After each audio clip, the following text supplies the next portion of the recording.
We work for corporate and private parties 99% of the time. We also do a public dinner theater show and an overnight murder mystery hotel show.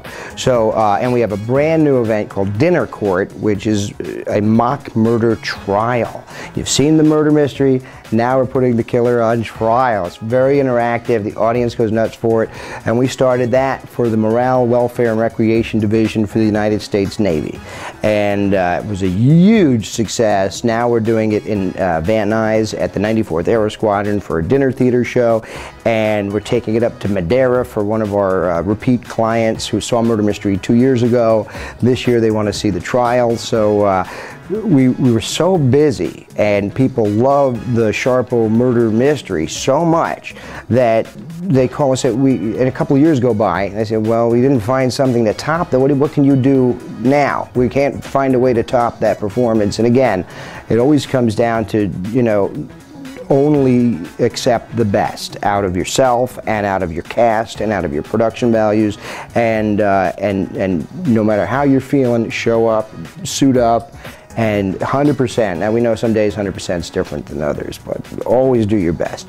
And for corporate audiences, we'll do a crime scene theater experience where they get to play cops investigating crimes for deductive reasoning skills and collective insight. You know, managers have to learn that different employees or different staff members that work with them respond differently than others. You know, everyone has their own way of learning, everyone has their own way of managing, everyone has their own way of receiving information. So by having these crisis management exercises and these team building and team bonding experiences, we give the opportunity for executives and problem solvers to really see how to do that. So that's the corporate work. It's really exciting, you know, I mean, to take someone out of TikTok. They're in this business environment all day, they're buttoned up, and they're not, you know, they're not expecting much, you know, their expectations are low, and you go in and you just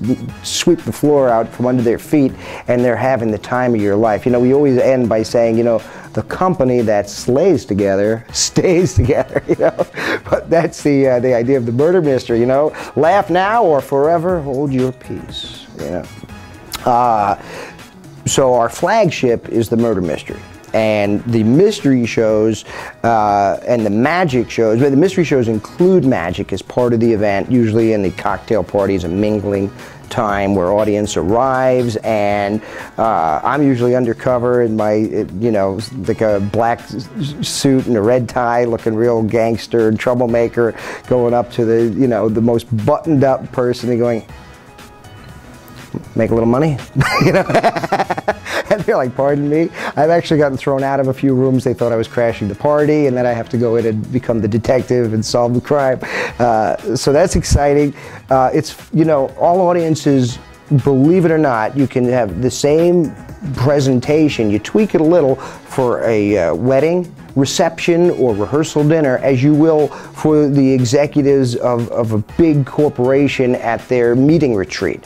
You know, people are people. There's universal comedy. If you stay within socially acceptable parameters, which means you can't swear, you can't do sexual innuendo, you can't do religious or political humor, so you have to find a way, when people are so accustomed, oh, that's where they're going to get the laughs from in the comedy clubs, you know, to find a way to get those laughs out of people for 3 hours straight, sometimes 4 hours, and overnight shows where you got to stay in character the whole weekend.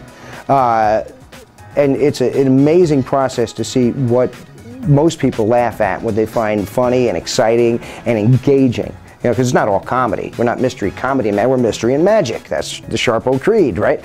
So, but engaging the audience is the thing. And the magic show is a little different. So now the mystery we do, I'm kind of jumping here, we do the opening with a mingling reception. People need to warm up because it's a game as much as a show. So we do the strolling magic. Other characters are walking around meeting people, but they're not over the top. They're not wearing ridiculous costumes or feather boas. You know, they're blending in.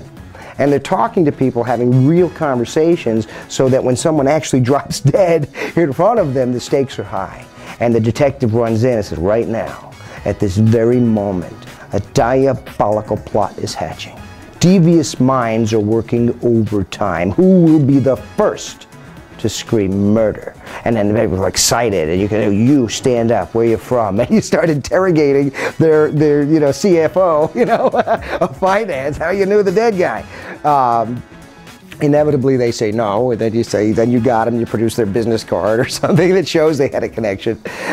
So our shows really make the audience the focus, and that's true for all of our events. Whatever it is, we want our audience to be the center of the investigation and the mystery, the focus of the magic. They participate in every trick. If we're doing the dinner court trial, they're jurors, they're bailiffs, they're sometimes the judge. It's right. So they're the star. I think it's a combination of incredible desire to do your best at what you're doing, and then to get that instant feedback from a live audience that they're with you and agreeing with you, and during the process of letting go, say, I've got it, I know the material, I wrote it, let it go, let it out, forget about it, and just play, kind of fly without a net. Let the crowd write the show with you. Let them be part of the conversation, and that helps. There are some universal things you can do, regardless of the size of the audience, to make your party a smashing success, which is your goal, it's our goal, everybody wants this to work. You want to make sure there's plenty of light in the room so that everyone can see each other's face, okay? A lot of people think, oh, well, we'll dim the lights and make it, don't do that. Get that energy up, get that excitement, so make sure there's plenty of light. And it sounds silly that you have to say it, but some people really don't put giant centerpieces in the middle of every table so you can't see over them. These are gorgeous designs that people spend so much money to make sure that they have everything right with the table settings. And you can do attractive displays that don't have to be obstructing the view. I mean, unless you don't like the people sitting across from you, in which case you maybe don't want to party with them. So keep the centerpieces short, keep the lighting good, and put the people close together. It's the instinct that would seem so natural that so many people disregard. Put the people tight together. It's lightning in a bottle. You get this energy and excitement when you have a little room to move between the tables so that the waiters can do their thing and that everyone's in it together. We're all in it together, and let's have some laughs. And that way there's this intimacy no matter how big it is. We do events for 10, 12 children, 4 or 5-year-olds, up to 1,100 and 2,000 convention entertainment.